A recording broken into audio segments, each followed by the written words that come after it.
Hi, it's Claire and welcome to Needle Say More. Today I'm going to show you how to create an upcycled crossbody bag in under 10 minutes.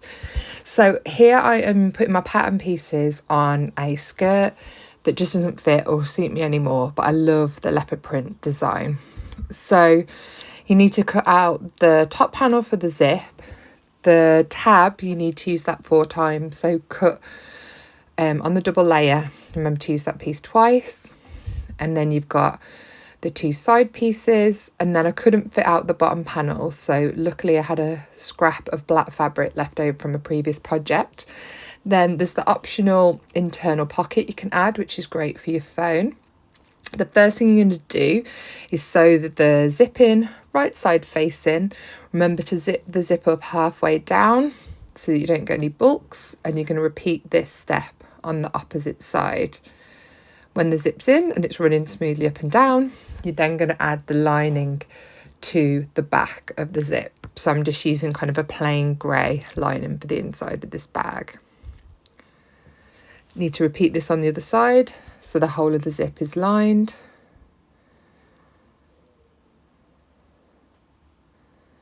There we go.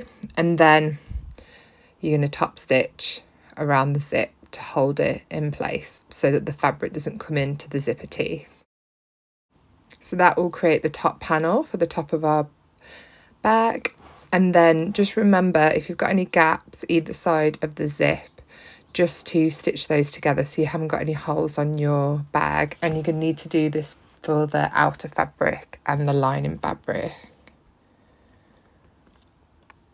And then just top stitch over those just to secure it, to make a really strong join so it's not going to come apart. So make sure you got all your bits. So the zip at the top, 4 tabs, strap, webbing, your tag, front and back, bottom, all your lining pieces, and then you're ready to start constructing your bag. You want right sides facing, and then you're going to put the tab in and sew kind of an upside down U that's angled, and then you're going to have to trim off the excess and pull it. And you want to leave quite a long piece of the tab sticking through just to make sure that's really strong so the seam won't break. And then that is going to be secured in the side of the bag. So at the bottom of the zip panel. So the skirt that I use actually had darts on the waist. So I'm just reinforcing those darts where I cut the waistband off before I sew it so that I don't have my bag coming apart at a later stage. So then the side panels are going to be attached to the zip panel, but remember to peel back the lining carefully so you just sew in the outer fabric to the outer fabric, and this way you won't have any seams visible inside the bag. Remember to backstitch at the start and finish for a really strong join. So that is the side of my bag so far.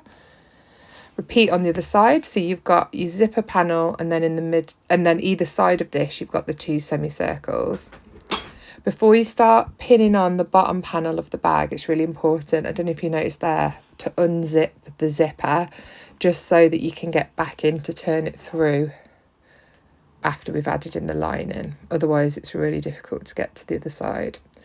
So this is a curved seam, so I would recommend pinning this and taking your time to make sure that you're easing the curve and the straight piece into each other. When you come to sew the bottom panel to the side of the bag, don't start at the very end. Leave a little bit of space for your seam allowance so that you can get a really sharp corner. I do explain this in the full video a little bit more thoroughly if you're not sure what I mean by that. So take your time, take your pins out as you go. You sew in straight into a curve so you can have a fair bit of easing on this panel. And then once you've sewn, you want to just check that there's no pleats or tucks and it's a really smooth curve all the way around. Then remember to pleat when you add it to the zip panel, because it is designed to have extra storage, and repeat on the other side. Then this is where it's really helpful that we left the zip open, because now we can turn it right sides facing and have a look at how it's looking so far. Then we're going to add the side panel into our lining piece, and we're going to put this together right sides facing. Just double check there that it was the right way round. It's all going to go in neat and give a really good finish. So then that's going to be sewn in, back stitching at either end. So to make the lining, you're almost making a second bag to go inside, and this will hide any raw edges and give a much nicer, neater finish. So that is the bottom panel of the bag going in now. Again, it's a curve on a straight, so take your time with lots of easing.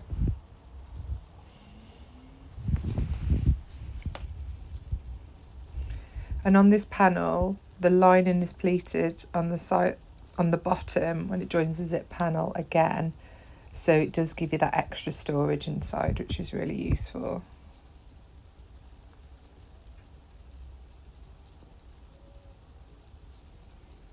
So remember to sew the lining literally just to the lining piece rather than to the outer bag.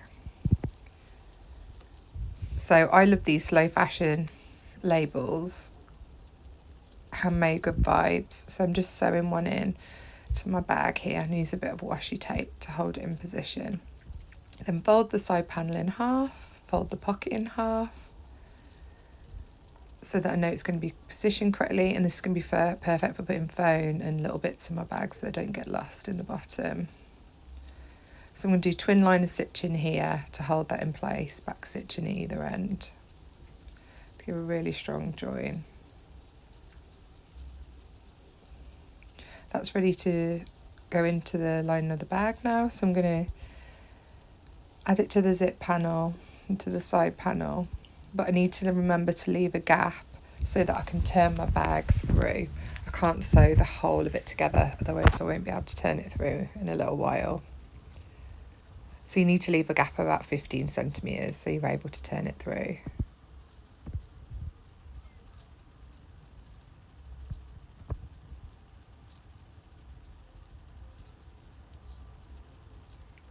So there's the little gap. So I can pull it all through now and it should resemble something close to my finished bag. There we go. So it's got the lovely little pocket inside, and it just needs a little line of stitching just to close that hole in the bottom of the bag. You could hand stitch this, but I think no one's going to be looking in the bottom of my bag that closely, and a machine seam is much stronger. So now I'm going to add in the slider so I can adjust the strap length, and I'm going to stitch it in place. I'm going to use a hump jumper. That's what that little purple bit with the cross on that I hold up. So that's a hump jumper to allow me to sew on the webbing without skipping stitches or getting it jammed in my machine. So do a little square with a kiss in the middle, and then slide in the slider through, and then I'm just going to do a double kind of folded hem at the bottom of that just to secure it in place. I am using the black thread that I've used all along on the purple webbing. I don't mind that, but if you were wanting to, you could change that to black. So here it is, all finished, really wearable, really practical, lovely purple, bit of pink inside, turquoise zip, leopard print with black. What is not to love?